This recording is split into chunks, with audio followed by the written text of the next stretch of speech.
Para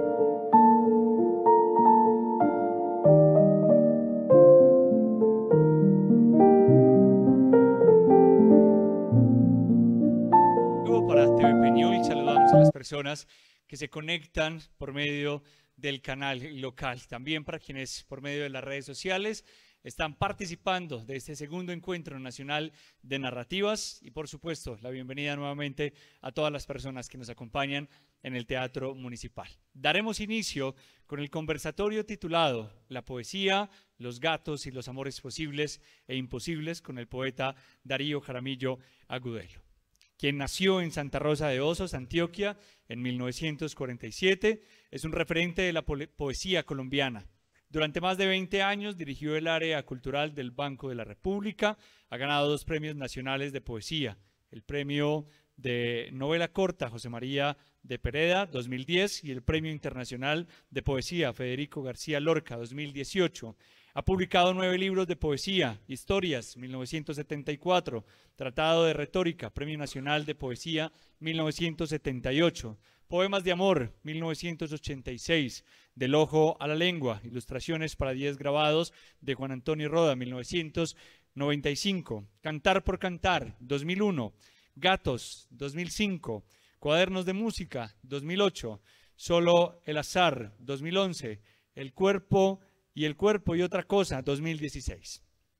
De su poesía se han publicado 3 reediciones completas, una que hizo la Universidad Nacional en 1987, otra la Universidad de Antioquia en el 2000 y una tercera, el Fondo de Cultura Económica, en el 2003. Igualmente ha escrito diversos libros de ensayo como de poesía en La Canción Popular Latinoamericana en el 2008 y novelas como La Muerte de Alec en 1983 e Historia de Simona, 2011. Su última obra publicada es Indagación sobre los fantasmas, pretextos, en 2022. Queremos darle la bienvenida a este escenario en cuna a Darío Jaramillo Agudelo. Un aplauso para él.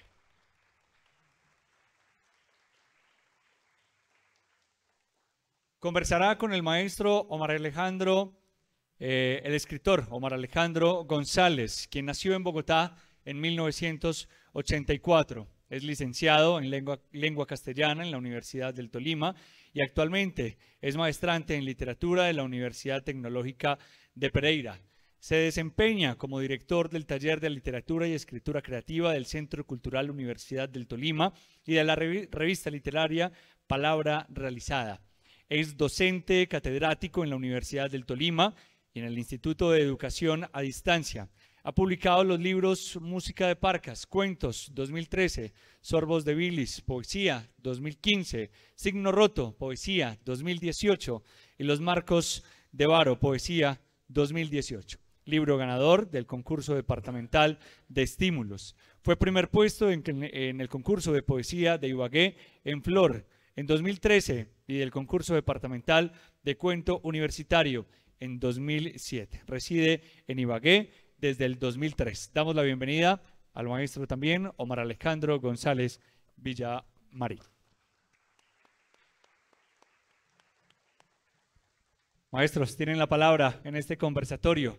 La poesía, los gatos y los amores posibles e imposibles. Poeta Darío Jaramillo Agudelo, escritor Omar Alejandro González.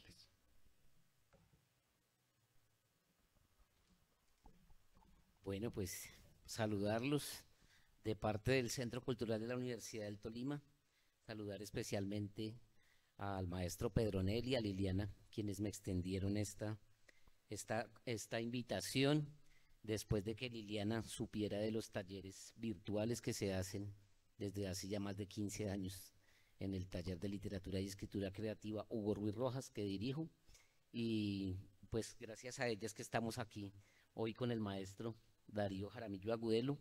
Debo confesar que estoy más nervioso que un chucho, porque definitivamente pues es una autoridad de la poesía nacional y pues sobre todo porque yo no creo estar pues como tan a la altura de los invitados el día de hoy, pero pues haremos lo posible por no, primero decepcionar a este auditorio con la conversación que tendremos y pues segundo, a uno mismo para demostrar que definitivamente la literatura es el mejor de los salvavidas. Así que no pensamos naufragar hoy. Si bien el gato era la conversación o era la convocada, pues el convocado para este diálogo.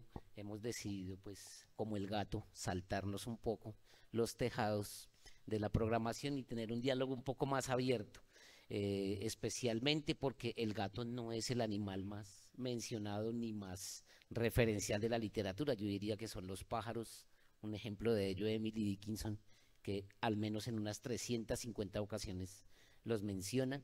Y además que para América existe una, digamos que una suerte de musa, que es la diosa Xochiquetzal, que es el ave roja de la diosa, que es una alusión directa a la poesía. Entonces, maestro, de todas formas, para no burlar un poco lo que se tenía planeado, lo que yo mismo había planeado alrededor de los gatos, yo quisiera empezar entonces compartiendo un poema de su merced, de su libro Gatos, que precisamente es como el libro que nos convoca hoy. Y sobre eso pues haremos una suerte de indagaciones, de preguntas muy sencillas, y yo también trataré de hacer como unos aportes desde la literatura que yo conozco en la que está presente el animalito. Gatos, estados de la materia. Los estados de la materia son 4: líquido, sólido, gaseoso y gato. El gato es un estado especial de la materia, si bien caben las dudas. ¿Es materia esta voluptuosa contorsión? ¿No viene del cielo esta manera de dormir? ¿Y este silencio acaso no procede de un lugar sin tiempo? Cuando el espíritu juega a ser materia, entonces se convierte en gato. Maestro, su merced tiene una serie de poemas en los que menciona que cuando se dice piedra no se dice nada. ¿Qué se dice entonces cuando se dice gato?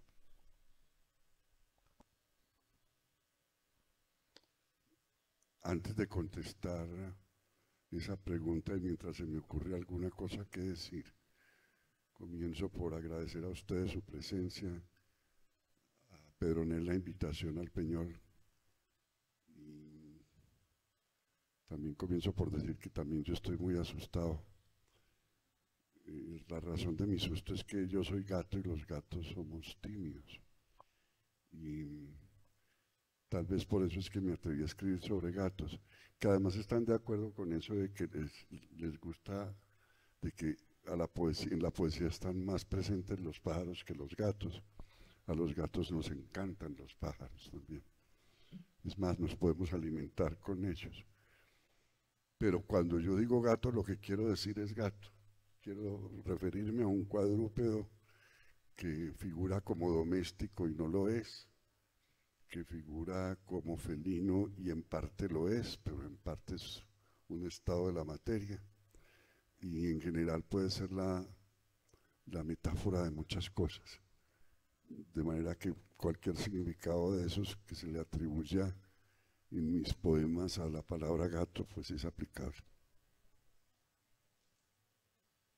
Son muchos los autores que a lo largo de la literatura han hablado, han escrito, han especulado incluso ser la voz del gato, pero definitivamente en el libro del maestro Darío Jaramillo Agudelo, quizás la cualidad que está más presente es el silencio, ¿cierto? El gato esté dormido o despierto, dice un verso final de un poema de este libro, es ante todo silencio.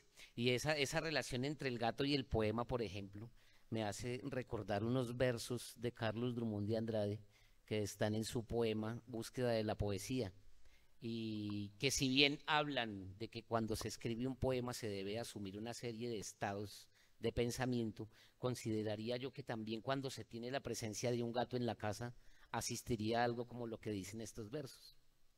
Convive con tus poemas antes de escribirlos. Tenles paciencia si son oscuros. Calma si te provocan. Solo espera que cada uno se consuma y se realice en su poder de palabra o en su poder de silencio.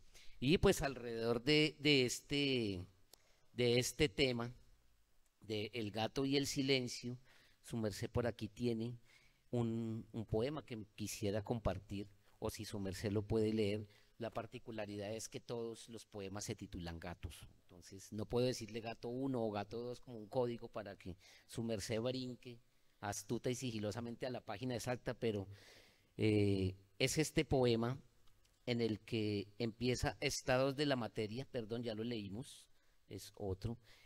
Aclaro que estoy usando mi celular precisamente para evitar la engorrosa tarea de tener aquí el libro y esculcar. Pensé que tomarle el pantallazo era mucho más fácil, pero parece que erré. Dame una pista a ver si está aquí. Ya, cuando un gato se mueve, empieza este poema. Del que mencioné el verso final.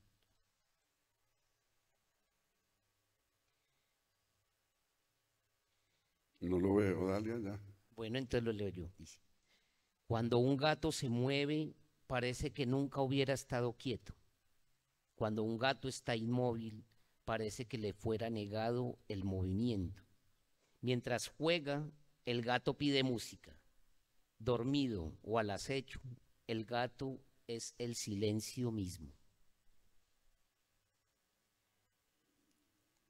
Otro. Aletargados en perpetua siesta, después de inconfesables andanzas nocturnas,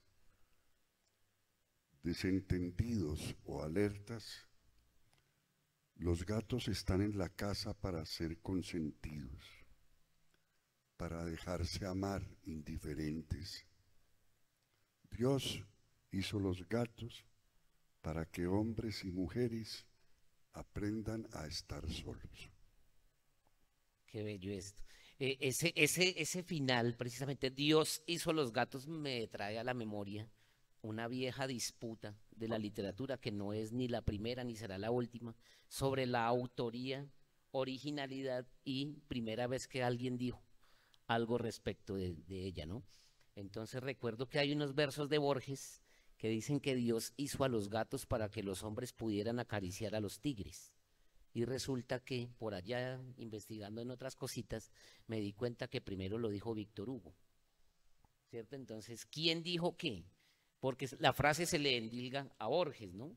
Pero en realidad el primero que la acuñó fue Víctor Hugo. Y en medio de eso, digamos que el gato antes que ser Dios es primero sueño, ¿cierto? Porque ese carácter del dormir parece que fuera su esencialidad. Maestro, su merced tiene allí muchos poemas en los que el gato somnoliente parece ser más vital incluso. Hablas de acariciar a los gatos. Hay aquí un poema que dice: se necesitan maña y constancia para que un gato se deje acariciar. A veces condesciende solamente porque los gatos son buenos amos. Bueno, y refiriendo al sueño, hay un bellísimo poema de Cavafis, a propósito de ayer que hablábamos un poco de Cavafis con algún amigo recién conocido de estas tierras, que dijo que ni por el Chira se escribía con K, que era eso. Dice, no es el gato simpático a la gente vulgar, magnético y secreto, cansa a su imaginación superficial y no consiguen apreciar su proceder gracioso.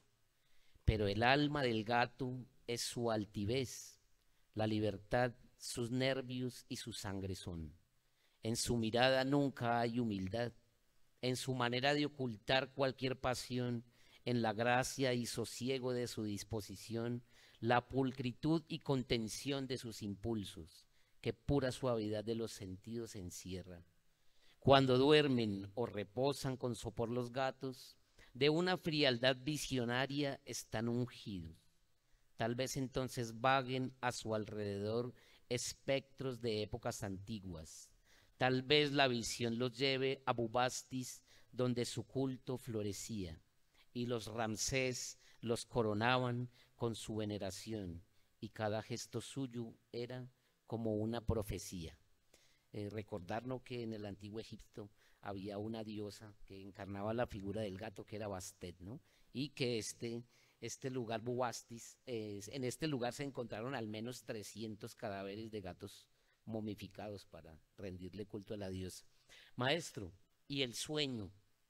Entonces, ¿por qué soñará el gato? ¿Qué sueña el gato? Son preguntas que en la literatura han estado bastante presentes, y diría yo que si algo también tiene el gato es su constante presencia, cuando menos se le espera.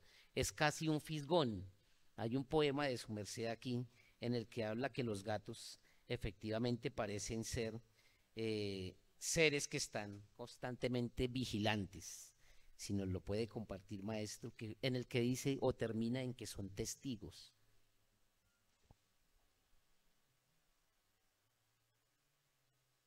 Inicia con el verso que no son de este mundo. Los gatos no son de este mundo. Pasan de puntillas, observan en la oscuridad, espían para Dios o el diablo, hacen pereza aburridos de este mundo.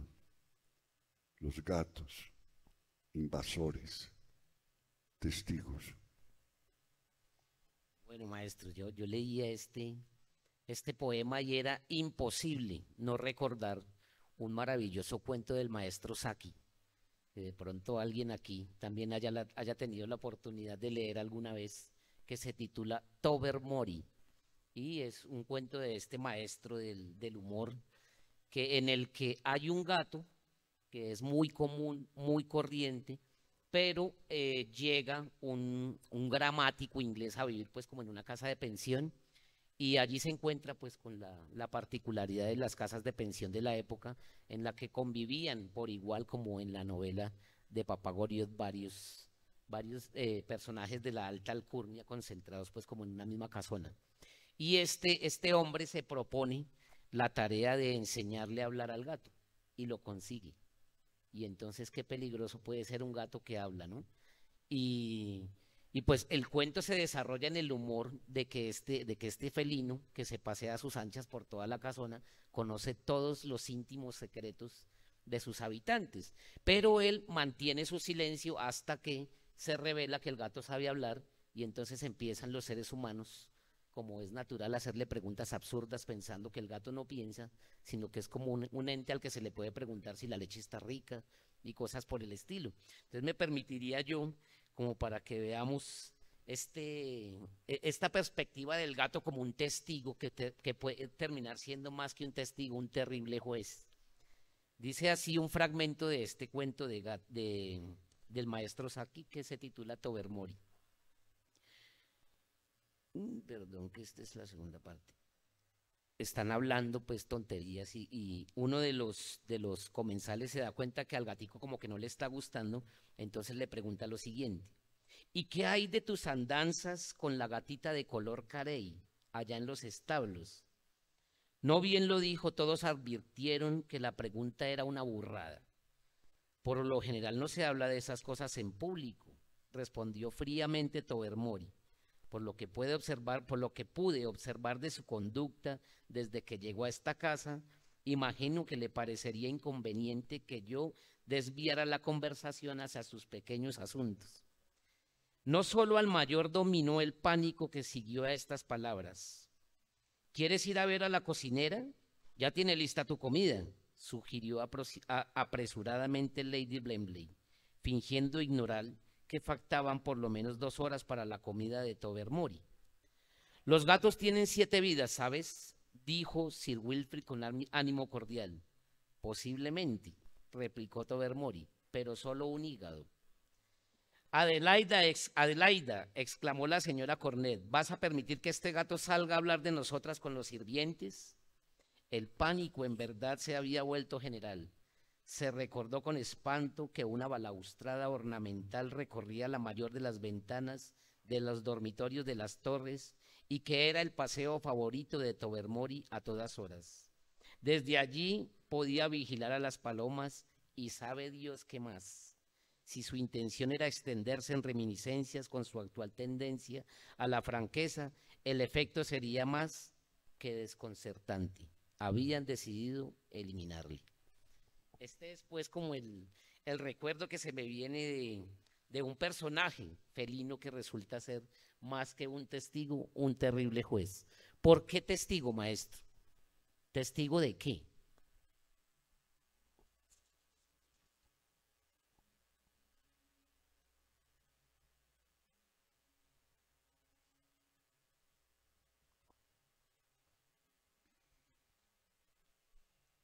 A ver, voy a leer un poema que puede ser la respuesta a eso. O a lo mejor no lo es, porque son siempre, cada vez que hay una pregunta de estas, todas las respuestas se valen, o sea que ninguna se vale. Los gatos no lloran. Los gatos no tienen motivos ni tampoco lágrimas. En cambio saben reír casi en silencio. Ciertos ronroneos profundos son su risa más sonora. Casi siempre los gatos están riendo. Hacia adentro ríen los gatos sin mostrar demasiada euforia y sin contarle a nadie que el mundo es gracioso a los ojos del gato. Cuando bostezan, los gatos le sonríen al sueño. Mientras duermen, conversan con los ángeles. En silencio, conversan ángeles y gatos sin saber quiénes son cuáles. Poseídos de placidez, los gatos no lloran. Perfecto, maestro. Esa es una respuesta muy interesante porque alguna de las cosas que yo había fraguado, pues así como de la conversación, tiene que ver con esa necesidad del gato también en su interioridad, ¿no? Que es algo que se nota mucho en su poemario. Y por contrario, o por el contrario, el hecho de que cuando uno mira al gato, parece que descubre algo de sí mismo que no sabía, ¿cierto? Entonces, dialogar un poco como sobre esa doble condición que tiene el animalito, especialmente para los que tenemos no uno, sino dos, y a veces hasta tres gatos mirándonos fisgonamente, cada uno con su manera de cuestionarnos, ¿no? Y recuerdo así de súbito un poema de Diálogo de las Ventanas, que es un libro de Francisco Javier Gómez Campillo, que es un poeta de Cúcuta, que está dedicado a dos elementos, a las ventanas y a los gatos, especialmente a esos gatos que mantienen encerrados en apartamentos y que no hacen sino asomarse por la ventana como única opción de entenderse un poquito con ese otro mundo detrás del cristal. Y dice más o menos así, voy a parafrasearlo porque, insisto, se me acaba de venir de súbito. El gato se inclina sobre el gato y bebe de sí mismo. Beber de sí mismo es su centro. Su centro no tiene forma, su forma no tiene fondo. La contemplación del gato es inútil. La poesía es inútil. El poema se inclina sobre el poema y bebe de sí mismo. Beber de sí mismo en su centro. Su forma no tiene fondo, su fondo no tiene forma. La contemplación del gato y del poema son inútiles, como estos asuntos de mi vida, largamente inútiles. Es un poema bellísimo de Francisco Javier Gómez Campillo. Maestro, tengo aquí a la mano un poema de su merced, para que su merced nos haga el favor de leernos, en el que se habla de esa opción, de que cuando uno mira al gato en realidad se está viendo a sí mismo. Dame una pista. Ya la buscamos, maestro, que es que yo también lo tengo aquí como...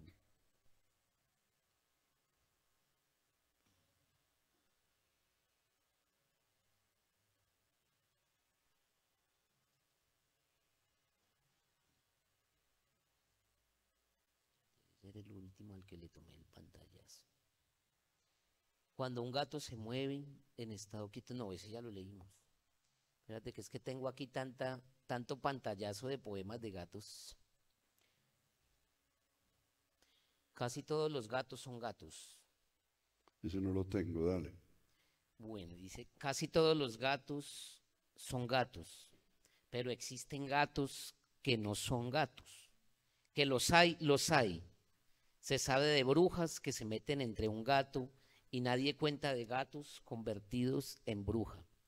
Puede ocurrir que un gato sea tan indolente que deje de ser gato sin volverse nada distinto. Solo un gato tan perezoso que le da pereza ser gato. Bueno, yo creo que ya los tenemos saturados de gatos. De Voy a, gatos, sí, voy a leer cambiemos un un poquito. último poema de gatos y hablemos de cualquier otra cosa que no sean perros. Bueno,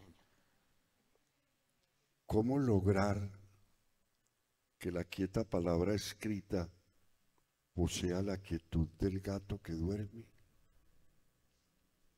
¿Cómo hacer que la torpe palabra nombre la oscuridad con mirada de gato, su fijeza? ¿De qué manera conseguir palabras con la tersura de la piel del gato? A veces pocas palabras, uña de gato, y otras, muchas más, con el movimiento del gato, su sigilo, su distancia.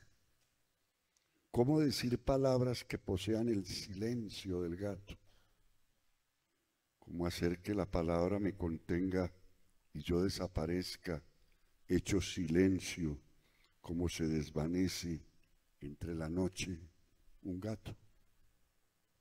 bueno, muy bien, maestro. Entonces, para seguir esa línea, como la idea también era hablar de los amores posibles e imposibles, yo no quise caer como en esta lógica del amor entendido como tal, sino que me gustaría hablar de esta noción que existe mucho en la poesía del maestro en relación con con haber creado ese amor muy bello entre la literatura, entre la poesía y la plástica.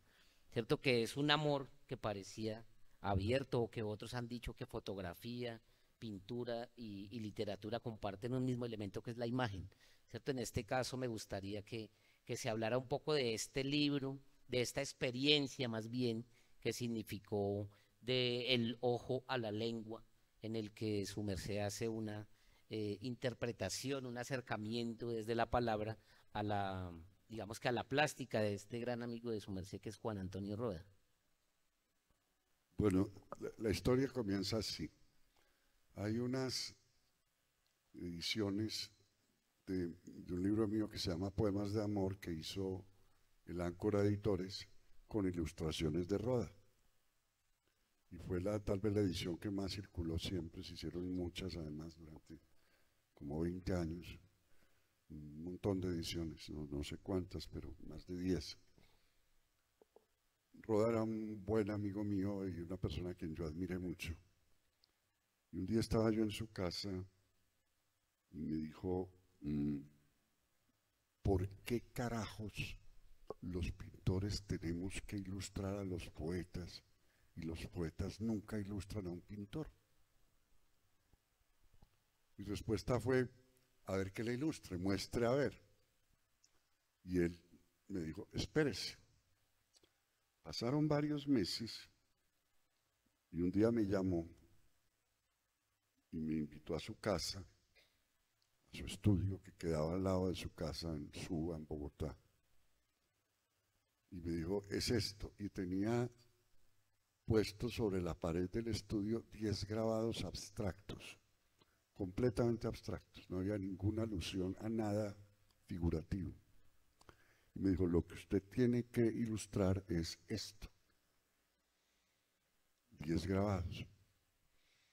Me llevé los grabados a mi casa, los colgué en la casa por todas partes y viví entre ellos mucho tiempo, completamente desconcertado además, porque en verdad no había ningún referente verbal de aquel asunto visual tan abstracto. Entonces finalmente terminé haciendo N, no recuerdo cuántos son esas N, creo que son 6 o 7, N versiones distintas, series distintas, en que hablaba de los grabados según un referente que yo me inventaba. El libro que salió efectivamente se llama Del ojo a la lengua, porque partía de lo que veía y lo volvía a palabras que eran totalmente arbitrarias, versiones mías de una abstracción dibujada sin ninguna connotación visual que me condujera necesariamente a una historia predeterminada. Esa es la historia de la tarea que me puso a hacer Roda y de lo que yo traté de hacer. Entonces, una de las series se llama, por ejemplo, Cuando decimos piedra, no decimos nada. Y era, como las piedras tienen tantas formas, mi forma de vengarme de Roda era, supongamos que cada uno de estos grabados alude de alguna manera a las piedras, que tienen una forma siempre arbitraria, siempre, entre comillas, abstracta. Y así hice varias versiones. Voy a leerles algunos de los de piedra, como empezamos hoy. Cuando decimos piedra, no decimos nada. Decimos acantilado, guijarro, decimos cal y mármol. Cuando decimos piedra, no decimos tamaño, ni forma, ni color. No decimos fósil, ni cristal, ni arena. En los libros de geología no está la palabra piedra. Y así hice una serie, todos alusivos a las piedras. Yo estoy leyendo aquí un ejemplar que es de Peronel Valencia, entonces voy a leer uno que él subrayó, sin saber de qué se trata, pero simplemente por una forma de agradecerle.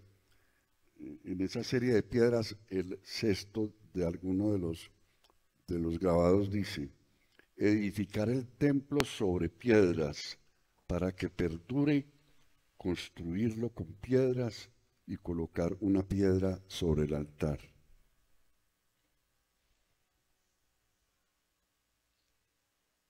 Hay otro también de la serie en que lo asocio con piedras que dice: autistas, los hombres inventan su historia admirando las construcciones de piedra de sus antepasados.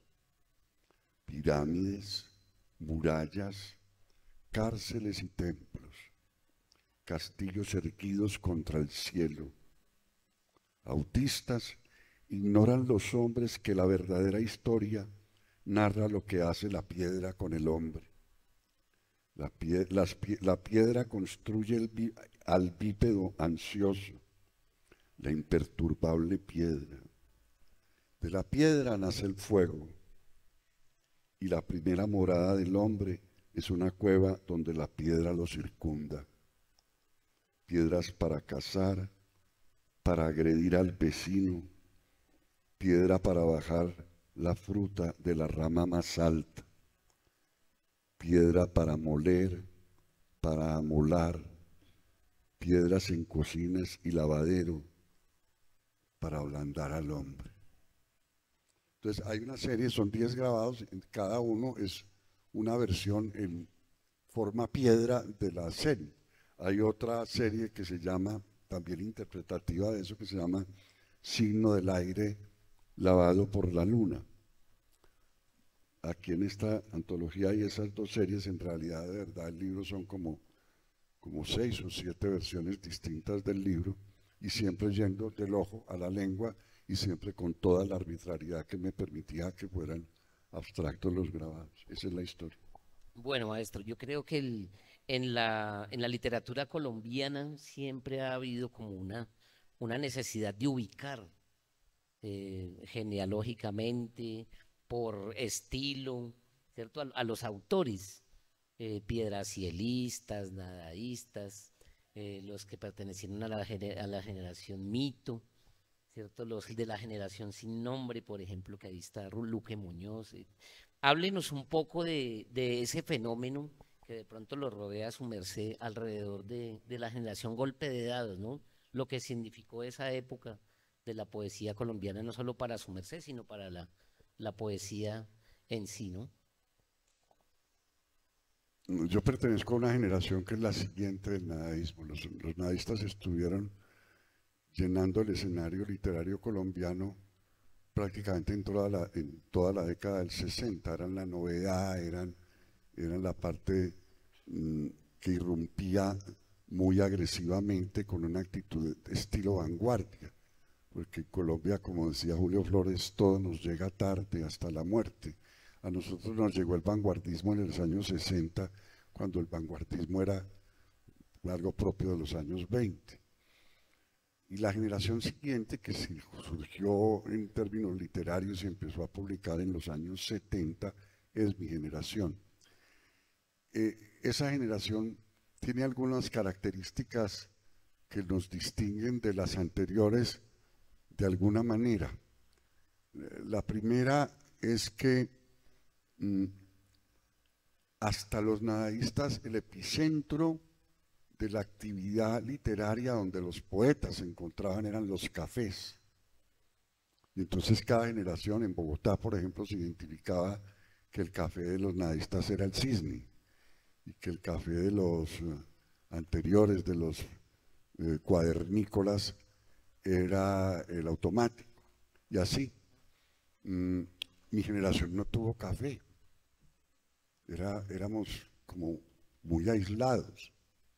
Ni éramos grupo, ni había un discurso común. No hay, por ejemplo, un manifiesto de mi generación, así como sí hubo manifiestos del nadaísmo. Entonces esa primera característica era que cada uno iba por su lado, y la poesía de un poeta como, qué sé yo, Álvaro Miranda, era de un barroco absolutamente enfrentado a su barroquismo que no tenía nada que ver con lo que yo pudiera estar haciendo, o con lo que pudiera estar haciendo Juan Gustavo Cobo, o lo que pudiera estar haciendo Raúl Gómez Hattin o María Mercedes Carranza. Entonces cada uno iba por su camino. Algunas veces nos encontramos, pero no personalmente, sino gracias a las virtudes editoriales de un tipo como Juan Gustavo Cobo, que hace poco murió. Juan Gustavo era un editor nato.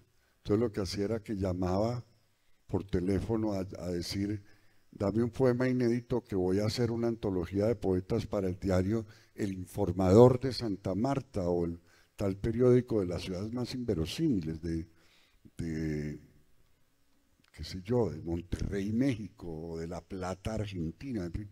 Y siempre tenía contactos en que salía una página llena de poemas. La primera de esas páginas, que no la hizo realmente Cobo, pero la nota alusiva a la generación la hizo Héctor Rojas Erazo, se tituló Una generación en busca de su nombre. Entonces de ahí salió el asunto de que éramos la generación sin nombre, porque todavía no habíamos encontrado el nombre. Pero lo esencial de esa generación era eso, que ni tenía no íbamos al café a reunirnos como pasaba con los nadaístas, y que cada uno iba por su lado, con su propia estética, con su propia concepción del oficio de la poesía, y tal vez con un origen distinto. En mi caso personal, yo era un estudiante de Derecho en la Javeriana en Bogotá. Ni siquiera yo pensaba en publicar poemas. La cosa resultó porque le mostré un poema mío a un compañero de clase que era amigo de Cobo, que estudiaba a su vez. En ese momento él empezó como 3 carreras. Él estaba, creo que en ese momento, empezando literatura en los Andes. Y entonces ahí conocí yo a Cobo, y entonces Cobo ya me llamaba: muéstrame algún poema. Pero yo ni siquiera pensaba en eso. Inclusive, esto que no me oiga nadie, pensaba que si yo empezaba a publicar muchos poemas, yo que era estudiante de Derecho, cuando fuera abogado nadie iba a ir a llevarme casos, porque cómo confiar en un poeta con esa actitud que hay contra los poetas, o sobre la indolencia, o sobre el desorden mental de los poetas, siendo que no tenemos la exclusiva del desorden mental. Creo que eso más bien es predicable de todos los colombianos. Pero en fin, me daba miedo que desacreditarme como abogado porque publicara versos. De todas maneras me desacredité como abogado y nunca me acredité como poeta. Elegancia. Bueno, su merced tiene una serie de textos a los que ha denominado Amores Imposibles. ¿Qué pasó después de que había poemas de amor en su experiencia vital, en su relación con la literatura misma, para que ese amor, que era muy, muy prolífico en el erotismo, ¿cierto? Poemas como Tu lengua, que es un referente que incluso el escritor Milcíades Arévalo convoca como uno de los grandes poemas del erotismo nacional, en un texto titulado El erotismo, junto a autores de talla como Juan Manuel Roca, Orieta Lozano. Y entonces, ¿qué pasa con esa nueva pulsión de imposibilitar, como de llamar a esa ruptura con lo que antes era amor. Ahora, ¿por qué son imposibles? ¿Qué los hace imposibles?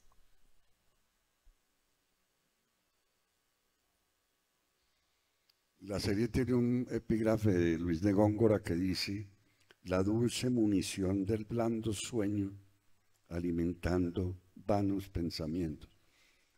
A ver, hay una cosa que a mí me producía como, no sé definir ese sentimiento, que después de publicar los poemas de amor, yo no le paré demasiadas bolas, empezó a pasar una cosa que era que me identificaran siempre con esos poemas de amor, el poeta del amor, el poeta del amor, qué carajo, yo hice 14 poemas que se llaman poemas de amor y ahora quedo como clasificado con el deber de escribir poemas de amor y para uno poder escribir poemas de amor necesita que se junten demasiadas cosas. La primera, estar enamorado.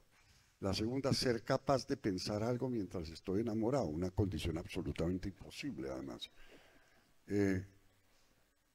La tercera, estar en frío y en caliente. En caliente porque estoy enamorado y tengo la emoción, y en frío porque la poesía se come, es un plato que se come frío, como decía Jaime Jaramillo Escobar. Entonces, tratando de salirme del esquema, bueno, no voy a hacer más poemas de amor, entre otros porque no estoy enamorado, pero hagamos algo que vaya como en contravía de eso, y de ahí salió la idea de los amores imposibles. Un amor imposible es el más feliz de los amores, o puede serlo. Basta que nunca creas que es posible un amor imposible, y eso hará la felicidad del amor imposible. Puede que seas el amor imposible de tu amor imposible, pero eso es un milagro. En fin, y traté de seguir jugando con eso, no por la vía de la infelicidad de que no logré enamorar a mi amor imposible, sino por la felicidad que da el amor imposible que todos tenemos. El mejor ejemplo de amor imposible es el amor imposible que yo tengo por Ingrid Bergman desde que vi Casablanca. Y es bastante difícil que logre yo seducir a Ingrid Bergman, entre otras cosas, porque ya está muerta y yo sigo enamorado de ella. Eso es un buen ejemplo del amor imposible. Yo quiero leer uno que particularmente me gusta. Amores imposibles, ineficaces como la compasión. Amores imposibles que te acompañan con más intensidad que los amores posibles. Amores imposibles que te dan la dimensión de tu soledad, que llenaron de presencias tu soledad, que le dieron sentido a tu soledad. Amores imposibles que hicieron imposibles la sola soledad. Amores imposibles que son la soledad acompañada. Y yo leo este poema y es inevitable, maestro, esa noción de la soledad que también existe en un poeta que reside en Bogotá, Miguel Méndez Camacho, que tiene un libro enteramente dedicado a ese tema y precisamente parece estar el sustrato en un asunto de lo imposible. Voy a permitir, si me es posible, pues decirlo de memoria, ¿no? Porque la memoria también nos debe asistir de vez en cuando. Si miramos el rostro de la amada y cerramos los ojos para palparlo luego en la memoria, el fantasma del miedo nos traiciona. Por eso los amantes no se dan nada nunca el uno al otro, y las manos que recorren los cuerpos no persiguen la piel, sino el vacío de la ausencia, y las caricias se prodigan no a los cuerpos, sino al vacío de esa ausencia, al temor de quedar sin compañía, que es un muy bello poema de este autor. ¿Qué relación tiene su merced en este caso con este autor, que también es bastante importante como Bueno, de esa también generación? es miembro de la misma generación. La misma generación, sí, señor. Méndez es un poco mayor que yo, pero nació en los 40 y es más o menos el mismo grupo, donde había dos cucuteños, uno era Méndez Camacho y otro David Bonels Rovira, que también es un excelente poeta que no ha sido muy publicado ni muy activo, pero es un excelente poeta. Sobre el tema de la relación entre amor y soledad, hay uno de los poemas de amor que dice lo siguiente: primero está la soledad, en las entrañas y en el centro del alma. Esta es la esencia, el dato básico, la única certeza, que solamente tu respiración te acompañe, que siempre bailarás con tu sombra, que esa tiniebla eres tú. Tu corazón, ese fruto perplejo, no tiene que agriarse con tu sino solitario. Déjalo esperar sin esperanza, que el amor es un regalo que algún día llega por sí solo. Pero primero está la soledad, y tú estás solo. Tú estás solo con tu pecado original, contigo mismo. ¿Acaso una noche a las 9 aparece el amor y todo estalla y algo se ilumina dentro de ti y te vuelves otro, menos amargo, más dichoso? Pero no olvides, especialmente entonces, cuando llegue el amor y te calcine, que primero y siempre está tu soledad y luego nada, y después, si ha de llegar, está el amor.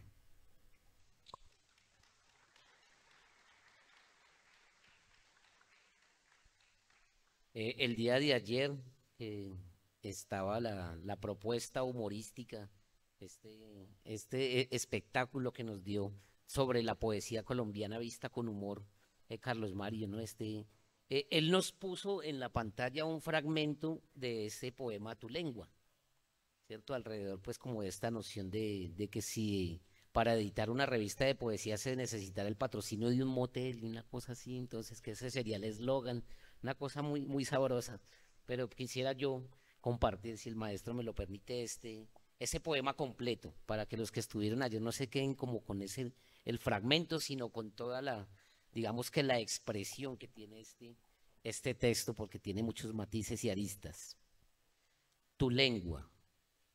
Tu lengua, tu sabia lengua que inventa mi piel, tu lengua de fuego que me incendia, tu lengua que crea el instante de demencia, el delirio del cuerpo enamorado, tu lengua, látigo sagrado, brasa dulce, invocación de los incendios que me saca de mí, que me transforma, tu lengua de carnes sin pudores, tu lengua de entrega que me demanda todo. Tu muy mía lengua, tu bella lengua que electriza mis labios, que vuelve tuyo mi cuerpo por ti purificado, tu lengua que me explora y me descubre, tu hermosa lengua que también sabe decir que me ama. En los talleres que oriento yo desde el Centro Cultural, de pronto Lilian se ha dado cuenta que yo empleo mucho la idea de Gastón Bachelard, de que parece que en cada poema existe una pulsión ligada a alguno de los elementos. En la poesía del maestro Darío Jaramillo Agudelo, parece que hubiese una marcada inclinación por el fuego. ¿Por qué esa inclinación, maestro, hacia lo que hierve, hacia el fulgor, especialmente en este poema? Ni idea. No se me ocurre por qué. Creí que ibas a decir el agua, estoy tan despistado. También es que el agua es como el elemento más directo, pero el que tiene la sustancia del poema, según digamos, esta mirada desde Gastón Bachelard, es el fuego, porque habla de lo sagrado, que es un látigo, bueno, etcétera. Pero bueno, ya que su merced dice que el agua, entonces, ¿por qué el agua? Sí se puede. Mientras yo busco aquí otro de los poemas que tenía. Yo voy a echar otro mientras tanto. Sí, señor. Mejor. Estábamos hablando de la soledad y había uno que creo que es como el más directo poema mío sobre la soledad, que dice: bienvenida vieja amiga, te creí ausente y aquí estabas escondida, confundida conmigo. Bienvenida ahora que te veo, bienvenida a tu más propia casa, el latido de mi sangre. A ti te acojo en el tiempo largo del poema, en el suave sueño, en el hormigueo de mi mano izquierda. Báñate conmigo, una ducha caliente que golpee la espalda. Ah, desnudo sí que tú y yo somos uno solo. Préstame una de tus camisas blancas de algodón.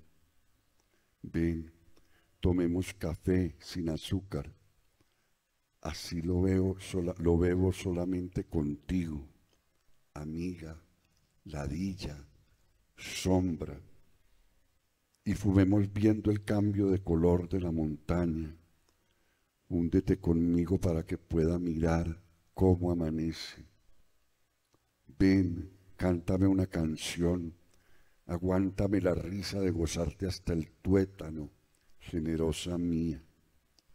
Llévame así, apacible, a este o a aquel libro.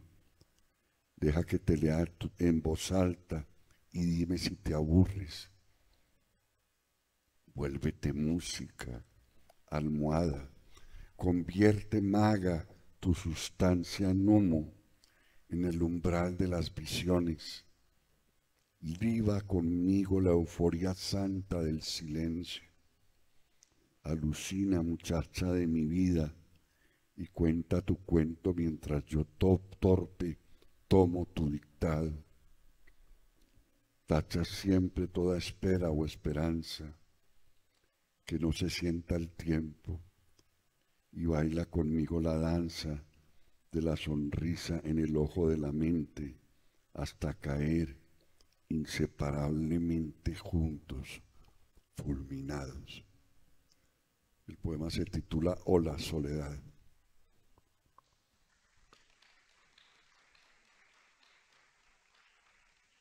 Bueno, como dijimos que este era un diálogo muy abierto, y pues a propósito de que esta es la segunda ocasión en la que bajo la dirección de Pedronel, con el apoyo de Lilian y de las otras entidades de la alcaldía y demás que están impulsando este tipo de propuestas culturales, y a propósito que su merced fue durante muchos años el encargado de la dirección cultural del Banco de la República. ¿Qué significa? No solo para su merced como el gran gestor de eso, sino para la nación que exista la presencia de todo lo que implica pues ese ejercicio de impulso cultural, de datación, porque también se tiene un registro muy preciso. ¿Qué recomendaría? Sería como la cosa para este festival que lleva apenas su segunda entrega, pero que por supuesto es un panorama de gestión que tiene, así como se vislumbra un largo aliento.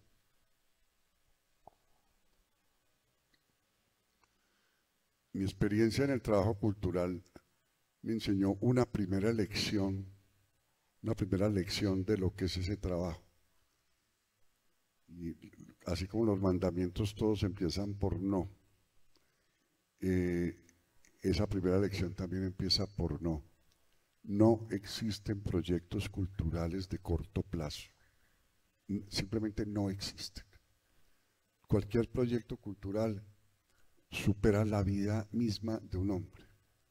Ese es el secreto del Banco de la República, que puede y desde un principio ha podido diseñar proyectos culturales de largo plazo, como cuando el día de 1942, creo que ninguno de los que estamos aquí había nacido, en que cogieron todas los libros que había en el banco y las bibliotecas que habían comprado y dijeron: esta cantidad de libros es mejor que la abramos al público, que le demos una utilidad. Y de ahí nació, por la idea que tuvo el gerente que se llamaba Luis Ángel Arango, la biblioteca Luis Ángel Arango. Después de eso han venido varias generaciones, exactamente 5 o 6 generaciones, de gente haciendo lo mismo, acumulando libros, comprando bibliotecas, comprando colecciones y creando un proyecto de largo alcance. O el día de los años 50, en que dijeron: el monopolio de la compra del oro ha significado que lleguen al banco un montón de piezas de oro precolombino, abramos esto al público. Y de ahí salió el Museo del Oro, que tiene colecciones de orfebrería precolombina de 7 culturas distintas. Y se sobreponen generación tras generación, no solamente acumulando y ampliando esas colecciones, sino estudiándolas con un equipo enorme de arqueólogos. La colección de arte es la misma historia.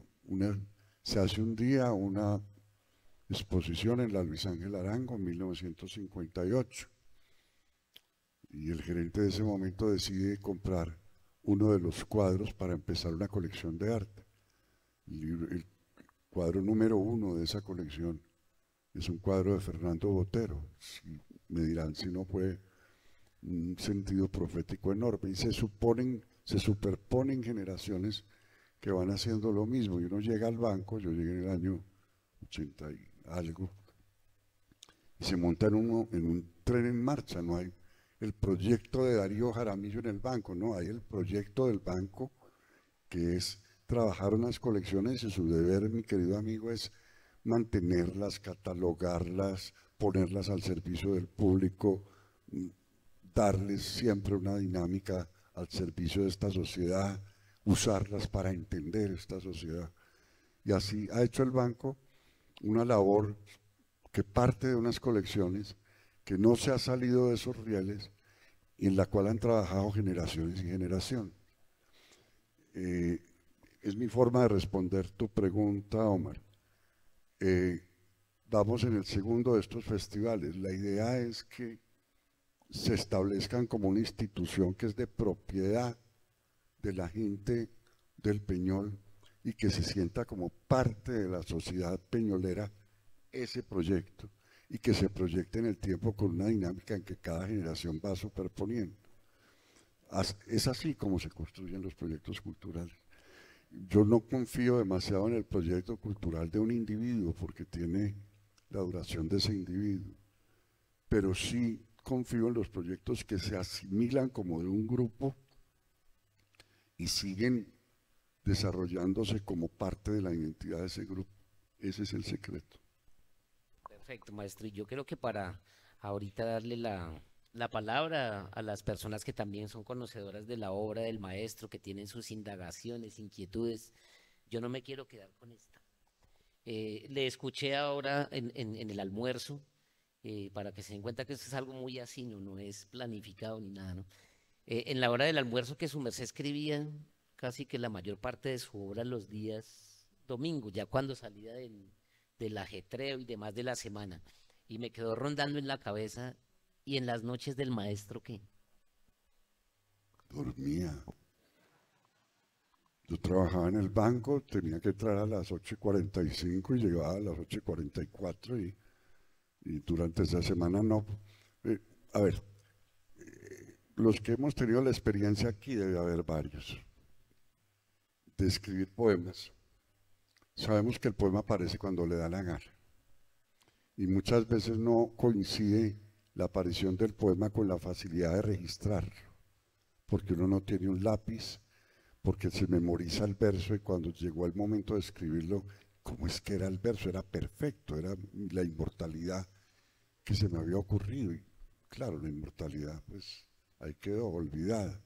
O a medianoche uno se despierta y escribe el poema porque, bueno, fue una iluminación y la escribe así, uno no sabe ni sobre qué superficie, a oscuras. Llega la mañana y uno mira el poema que lo iba a inmortalizar y resulta que es una reverenda bobada.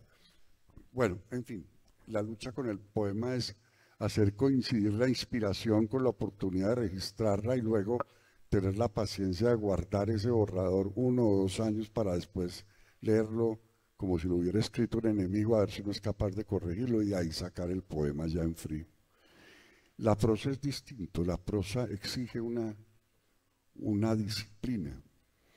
Entonces yo la escritura, mientras trabajaba en el banco y antes, lo que hacía era que me encerraba los fines de semana. Literalmente me encerraba de viernes por la tarde a lunes por la mañana y ahí adelantaba el capítulo en que estaba de la novela. Contaba una cosa que me gusta repetir porque puede ser muy útil. siempre dejaba en punta el capítulo.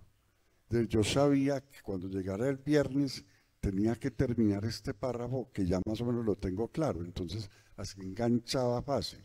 En cambio, si terminaba el párrafo y después tenía que sentarme a pensar lo otro, con un intervalo de una semana ahí me demoraba una noche tratando de arrancar. Y así escribí las novelas. Escritor de fin de semana, como era una forma de insultar que yo acepto como descripción muy literal de como yo escribí siempre. Después que me jubilé creí que me iba a dedicar a escribir, ¿qué carajo? Lo mismo, unos tiempos de vacío en que no escribo nada y luego una novela en que escribo un rato, paro, luego sigo y así, y la voy armando hasta que termino la novela en 1, en 2 años, y luego nevera un rato, eso es esencial, lo de la nevera, para volver sobre lo que uno escribió. Siempre yo lo describo de una manera, como les dije ahora, como si ese texto lo hubiera escrito un enemigo y yo tenga que entrar con cierta rabia a tachar las pendejadas que escribió. Y es la manera de corregir. Así he escrito yo mis cosas. Con verdadera pasión por la escritura, no es disciplina. Si uno no tiene pasión por la escritura, la disciplina sola no le sirve. Tiene que tener la disciplina y la pasión al mismo tiempo. Perfecto. Yo creería que ya podemos darle la palabra a los compañeros. Ya veo que hay 2 manos arriba, lo que quiere decir que es multitudinario esto. Maestro. Maestro. Rafael.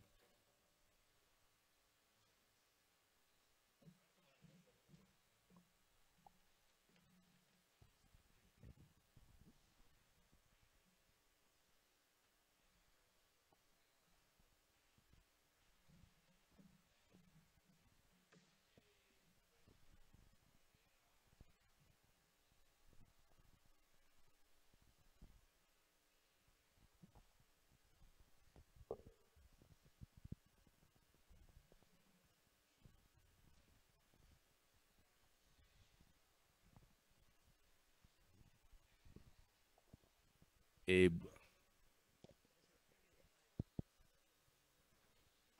que era de verdad lo de la grabada. Buenas tardes. En realidad son 2 preguntas. Escuchando al maestro Darío Jaramillo, uno ve una persona morigerada, pues, que se acuesta temprano o duerme. Me viene a este asunto de la bohemia, porque pareciera pues desde los simbolistas franceses y antes, de que la bohemia es como muy ligada a los poetas y muchos han perecido por ese lado, pero otros pareciera que los ilumina la poesía y ante una persona como usted con la disciplina, que escribe los fines de semana, que se acuesta temprano o tarde, pues, pero ¿qué opina de la bohemia, que para muchos es como la peste, para otros pareciera como muy ligado a la creación poética? Esa es una pregunta. Y la otra es que uno leyendo su obra, uno ve, si bien el mismo estilo, distintas temáticas. Los gatos, los 7 poemas de amor, por la cual fue catalogado como el poeta del amor, y luego lo contrario, los amores imposibles. Y entonces mi pregunta sería, si hoy, en este momento, ahora, pero yo no creo mucho en el poeta jubilado, no creo que un poeta se jubile porque está siempre peleando con las palabras hasta el último suspiro. Si en este momento usted escribe, ¿cuál sería la temática después de pasar de los gatos, el amor, el desamor? Entonces, están esas 2 preguntas. Muchas gracias.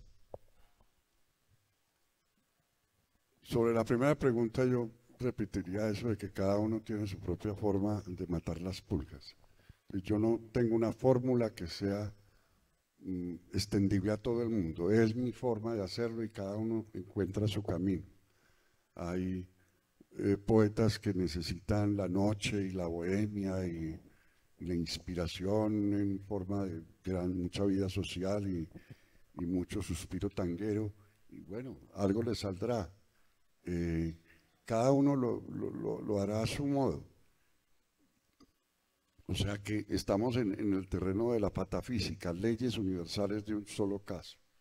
Para mí lo que me vale es mi tranquilidad, mi soledad. Yo tengo mucha dificultad con multitudes de más de 3 personas. Siempre he estado solo y recogido, y es así como lo hago. Pero no lo recomiendo como fórmula a nadie. Y cada uno lo hará a su modo. Sobre la bohemia y el malditismo, fueron más los sacrificados que los que resolvieron bien su vida y lograron volverla obras de arte. Pero igual también podría decirse de que los que tenemos una vocación mucho más recogida, pasa lo mismo. Y no es un método infalible para nadie. Para mí lo esencial es que cada uno logre encontrar su trabajo y su camino, inclusive no solamente en cuanto a la actitud ante sí mismo y ante el mundo, sino en cuanto a cosas mucho más elementales o mucho más materiales como por ejemplo, escribo con tinta o escribo a lápiz, escribo directo sobre el computador o escribo a mano sobre un cuaderno, y cada uno va encontrando la forma de hacerlo. Y cada uno, y es una cosa importante de resolver, porque muchas veces, por ejemplo en mi caso, yo no soy capaz de escribir directamente sobre un computador. Tengo que escribir en un cuaderno y luego dejar que repose y corregir mucho, y tengo la experiencia, que la repito siempre, de que corregir es esencial. En mi caso, yo cada cosa que escribo procuro corregirla varias veces, y mi lección es, para mí mismo, es que cada vez las cosas están más decentemente escritas por el trabajo, por el esfuerzo de corregir. Esa era la primera. La otra era sobre cuál, dame una palabra y yo me acuerdo de la segunda pregunta. Ah, ya, sí. A mí me pasa con la poesía que yo no soy poeta todo el tiempo, ni escribo poemas todo el tiempo, sino por rachas. Por ejemplo, los poemas sobre gatos fueron un año entero engatado. La última racha fue el último libro, que se llama Conversaciones con Dios, y es literalmente eso. Desde un día se me aparece Dios y comienza a conversarme, y yo tomo nota de lo que me dice Dios, y los poemas son eso. Me creyeron. En todo caso son conversaciones con Dios, y Dios me dijo ciertas cosas, o yo inventé un Dios que me dijo ciertas, como quieran interpretar. Pero en todo caso, ese fue el leitmotiv, y lo trabajé alrededor de 6 o 7 años. Los poemas comencé a escribirlos en el año 2014, el libro apareció impreso el año pasado, el año antepasado. Y es más o menos el proceso cronológico de los poemas. Entre la escritura y la publicación siempre hay, la primera escritura o el primer impulso y la publicación final, siempre hay unos intervalos que van entre 8 y 10 años.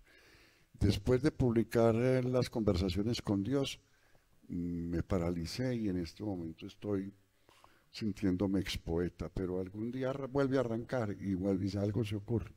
Pero siempre es arbitrario, no es algo que uno escoja, sino que es algo que se le aparece a uno, y de pronto, por ejemplo, la serie de gatos, para volver al punto en que empezamos, lo tengo muy claro porque el primer poema alude a eso. Un día estaba yo en la ventana y vi una nube en forma de gato. Ese es el primer verso de ese libro, nube en forma de gato. A partir de esa nube en forma de gato, los felinos me rodearon durante 2 años. Vaya usted a saber por qué. Con las Conversaciones con Dios fue lo mismo. Elabore y reelabore y tache y elimine y invente otro. Ya en cierto momento en que uno tiene más o menos el proyecto semi-concluido, es bueno conseguir un policía de confianza que le diga a uno, estás delirando, esto no te sirve, esto está muy bien, sugiero tachar aquí. Y yo tengo 2 o 3 policías de esos que me hayan ayudado mucho, y que me corrigen o me ayudan a leer los poemas desde otro ángulo. Eso es más o menos la forma como lo hago. Yo quisiera, antes de otorgarle la palabra nuevamente al público, pues permitirme leer, si el maestro también me lo concede, un poema que a mi juicio, eh, digamos que engloba lo que para un público que de pronto algunos no lo conocen al autor podría abrirles o despejarles como un panorama sobre las preocupaciones, las indagaciones, los motivos que tiene el maestro en su escritura, y que casi que todo escritor de poesía en algún momento llega a, digamos que a concebir lo que algunos mismos han bautizado arte poética. En este caso, me gusta mucho el poema El oficio, que tiene el maestro a propósito de esas preguntas sobre qué sigue, qué viene, ¿cierto? Sobre la disciplina, ¿no? En este caso era el oficio. Dice así: la poesía, esa batalla de palabras cansadas, nombre de cosas que el ruido escamotea. Llegan los fieles a reconocer el signo, heráldica donde cada rito tiene su lugar. Allá la cornucopia, el ara, el gerifalte, aquí muy cerca una noche y una estrella. Amplia red de sonidos que ocultan este corazón aterido y amargo. Un gajo de uvas verdes, el silencio irrepetible de una calle de mi infancia. La poesía, este consuelo de bobos sin amor ni esperanza, borrachos por el ruido del verbo, aturdidos por cosas que significan otras cosas, sonidos de sonidos. Prefiero mirar tus cartas que leerlas. De súbito dibujas un beso. La poesía, esta langosta, esta laraca, esta otra cosa que no es ella, la risa de Alejandra, el esplendor de tantos sueños silenciosos, una forma callada. Maestro. Antes de eso, maestro, tenemos por acá una pregunta de una persona que lo deja en la transmisión que tenemos desde el canal y desde las redes sociales. Miguel, desde Ibagué, dice, pregunta, ¿la manifestación de la poesía o del poema como tal debe ser única y exclusivamente escrito? ¿Cómo se vive la poética?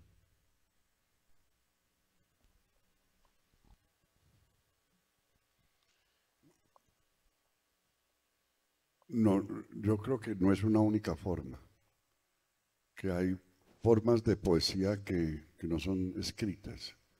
Yo me tomé la libertad de hacer un mamotreto como de 500 páginas que se llama Poesía en la canción popular latinoamericana, para encontrar poesía relacionada o que yo establecía las relaciones de esa poesía con lo más clásico de la poesía en castellano, con el siglo de oro. Pongo ejemplos. El que más me gusta poner, José Alfredo Jiménez. Yo creo que hay unas canciones de José Alfredo que son unos poemas perfectos. Y él los hizo como letras para sus corridos o sus rancheras. Otro, los letristas de Gardel, el mismo Gardel. Hay algunos de esos tangos que son poesía pura.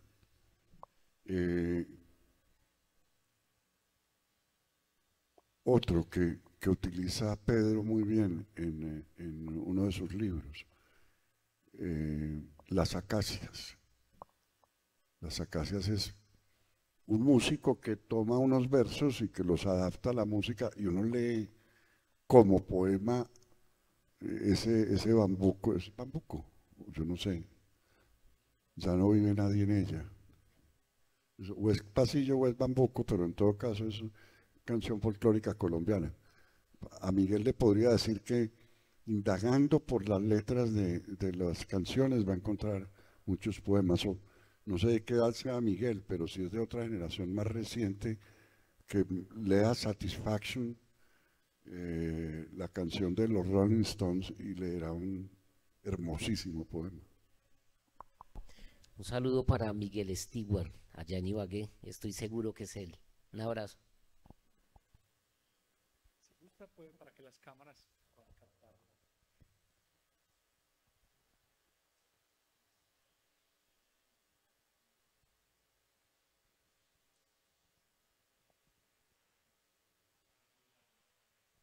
Todas son muy válidas. Bueno, maestro, creo que usted no quería que se centrara la charla en lo de los gatos, pero yo tengo una enorme curiosidad y es ¿qué significan los gatos para usted?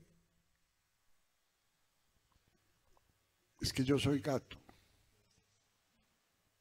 Y me siento muy gatuno, me siento inclusive en las calificaciones astrológicas, yo soy del signo Leo, que es una forma de gatidad. Y tengo bastantes de los hábitos de los gatos. Por ejemplo, me encanta dormir. Y si tuviera un pecado capital favorito, no dudaría en escoger la pereza, que es el pecado capital de los gatos. De manera que lo que hay es no un significado, sino una identidad mía con la gatidad. Y creo que observando los gatos aprendo muchas cosas de mí mismo. Además me pasa otra cosa, y es que los gatos me reconocen. Los gatos, yo casi siempre termino con el gato más esquivo de la casa, donde llego de visita, y el maldito gato esquivo de la casa termina montado encima de mí. Hay afinidades que sé que me reconocen. Pero no le vayas a contar a nadie porque se me vienen todos. ¿Sí?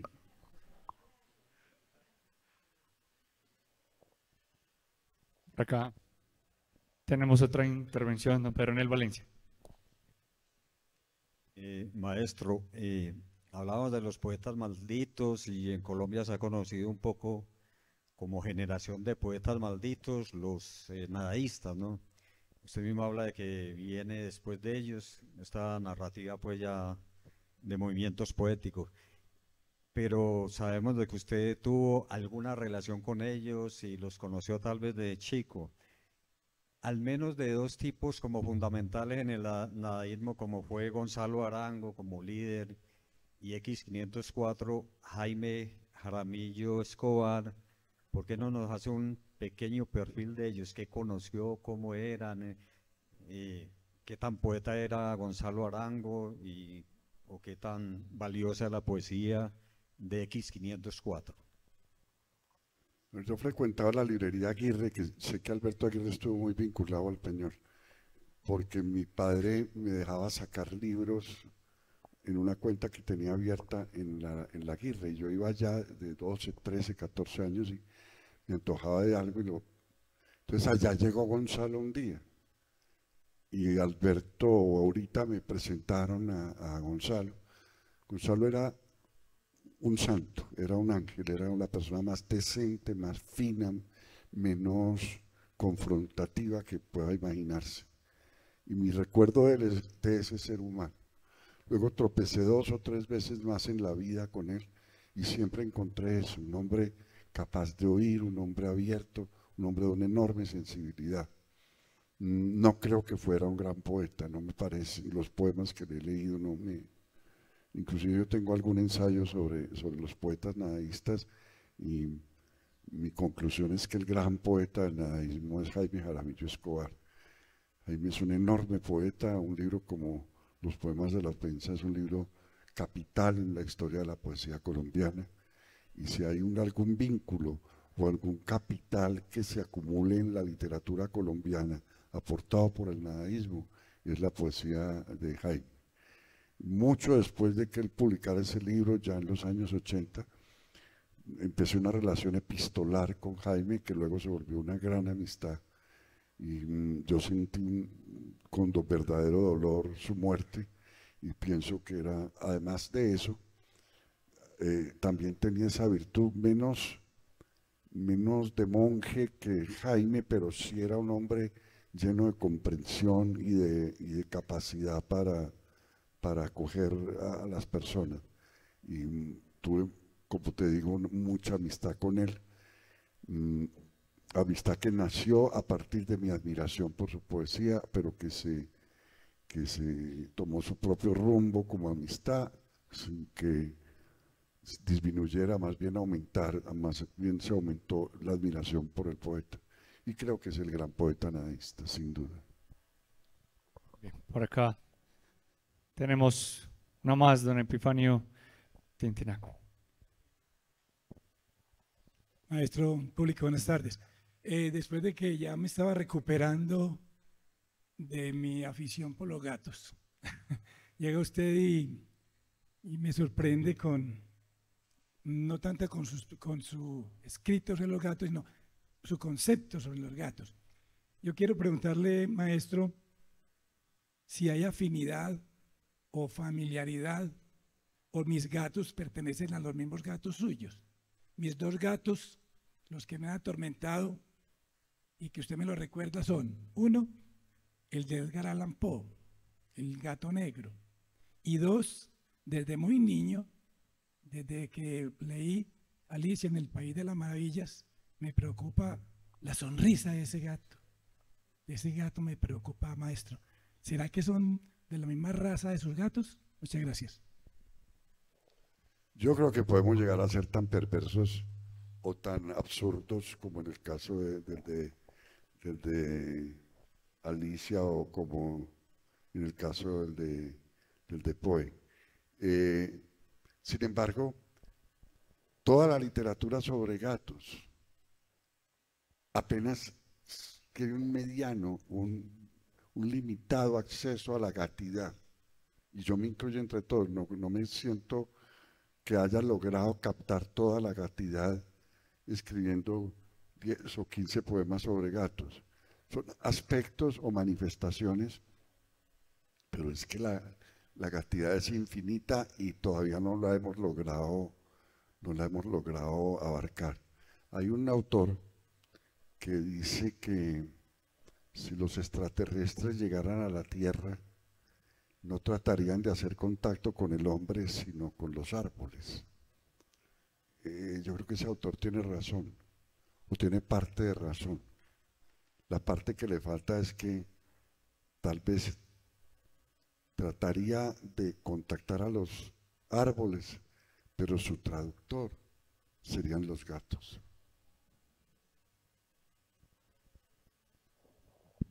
Tenemos por acá una pregunta más.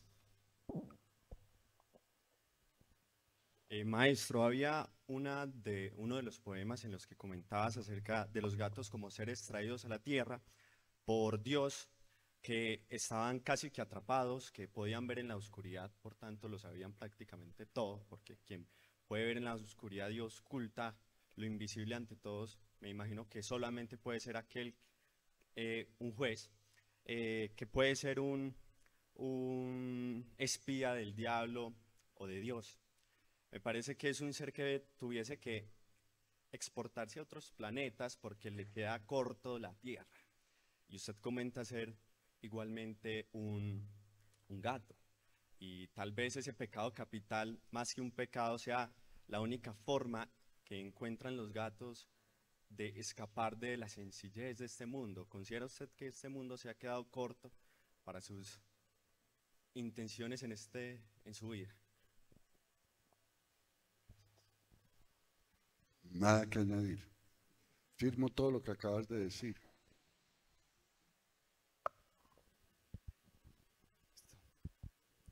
Muy bien, vamos con una última intervención para que por favor vayamos finalizando. Mi pregunta, la poesía normalmente, digamos, está fuera del alcance de la mayoría, ¿cierto? Es una expresión literaria, digamos, ya de alto vuelo. Pero oyéndolos a ustedes leer los poemas, pienso que la oralidad puede acercar como la poesía a un público más amplio. ¿Es eso posible, pensar como el poema oral más cercano como al público? Cuando yo estaba en el colegio, en el bachillerato, años 60, yo quería escribir poemas y me moría de la rabia con lo que me mostraban como poesía los profesores de literatura. No tenía nada que ver con lo que yo sentía que era la poesía, ni esos cantos a la patria, ni las declamaciones grandilocuentes, ni la solemnidad de los declamadores. Era un universo que no solamente me irritaba, sino que me parecía que le hacía daño a la poesía. La poesía es otra cosa. Es la capacidad de alucinar con palabras y no es una propiedad de los poetas. Creo que todos los seres humanos en algún momento en particular cuando tenemos menos de 7 años, somos capaces de alucinar con las palabras. Nada más cerca de la poesía que el sentido del lenguaje que puede tener un niño inconscientemente. Y si ese niño toma conciencia de esa alucinación, es el que persiste tratando de prolongar la infancia, volviendo alucinatorias las palabras de la conversación, de la simple expresión.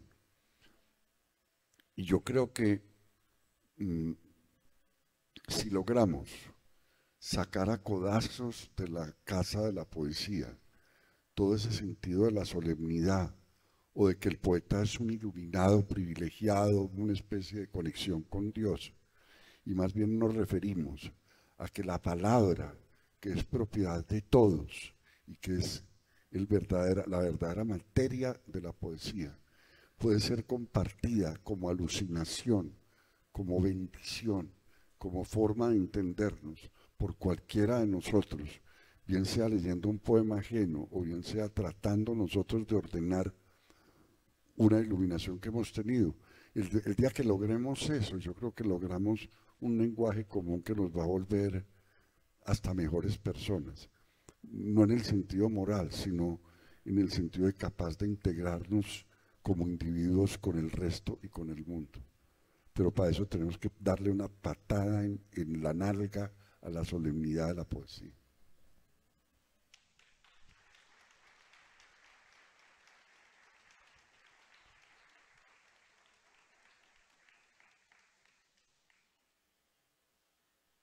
No, pues les agradecemos y yo no me quiero quedar en silencio, le quiero responder como solemos hacerlo a algunos de los que todavía no tenemos una autoridad profunda, a través de las palabras de un autor cubano del que hablamos un poquito ayer con Yandel, que fue una bonita coincidencia también esa posibilidad de hablar de ese poeta. Luis Rogelio Nogueras nos dice en su arte poética: ahora sé que el poema, antes de ser las líneas trazadas con prisa, es la conversación en el café, la sonrisa azul de blanca luz, la muerte de este hombre, el apretón de manos o la vida entre dos. Ahora sé que trazar estas líneas no es sino la forma última de hacer la poesía, el último acto del poema, la función de trasplantar la vida a la hoja. La poesía empieza en todas partes y termina siempre en los papeles. Bueno, les agradezco también a ustedes. Muchas gracias a todos. Nos vemos algún día, nos volveremos a ver. Gracias.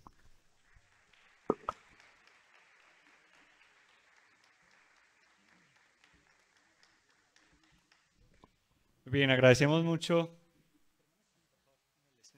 Les invitamos a permanecer ahí porque tenemos un reconocimiento para ustedes. El Peñol Julio 28 2023, maestro Darío Jaramillo Agudelo. El Peñol Antioquia, apreciado poeta. Tenerlo a usted en nuestro municipio en el segundo Encuentro Nacional de Narrativas en Cuna 2023 ha sido para nosotros un gran honor. Consideramos muy importante y valiosa para la juventud peñolense, para los escritores y el público en general, su aporte dado en el conversatorio La poesía, los gatos y los amores posibles e imposibles. En nombre de la comunidad peñolense le agradecemos sinceramente su participación en Encuna. Siempre esperamos tenerlo en nuestra tierra. Afectuoso saludo de parte de Sorania Andrea Marín, alcaldesa del Peñol. Quiero invitar a la coordinadora de Cultura, licenciada Gracie Duque, para que le entreguemos, por favor, un obsequio y reconocimiento. Un aplauso fuerte para el maestro Darío Jaramillo Agudelo.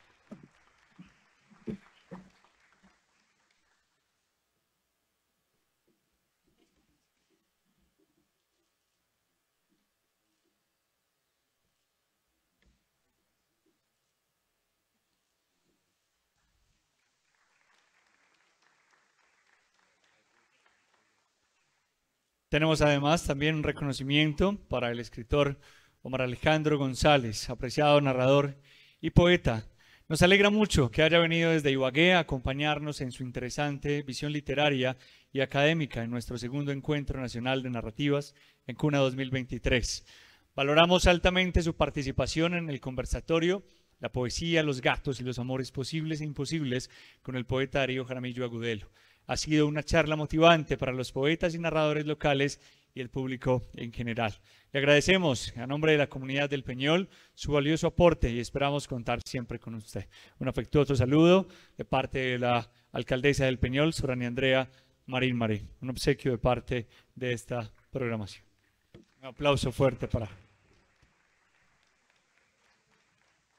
Queremos agradecer a todos ustedes por acompañarnos. Este es un evento que organiza la Alcaldía del Peñol, Todo por mi Gente, la Casa de la Cultura J. Lía Ramírez, con el apoyo del Instituto de Cultura y Patrimonio de Antioquia, la empresa Aguas y Aseo, el Hospital San Juan de Dios, GIAS Ingeniería, el programa en línea TV, Hotel Campestre Santa María de las Aguas, las instituciones educativas León 13 y Palmira, la papelería de Don Elkin, empresa Aguas y Aseo, el Museo Histórico, Eduful, la empresa autónoma del Peñol, el Hotel Boutique 1714, TV Peñol, y la librería Grámata, que está en la parte externa, donde también podrán encontrar algunas obras para que el maestro Darío Jaramillo también pueda firmarlas, autografiarlas en esta tarde. A quienes siguen la transmisión, muchas gracias. En un ratico nos vemos en la charla que tendremos, conversatorio con Carolina Sanín. A todos les invitamos también. Vamos un momento hacia el área de la cafetería para ajustar todo en el espacio y en un momento abriremos nuevamente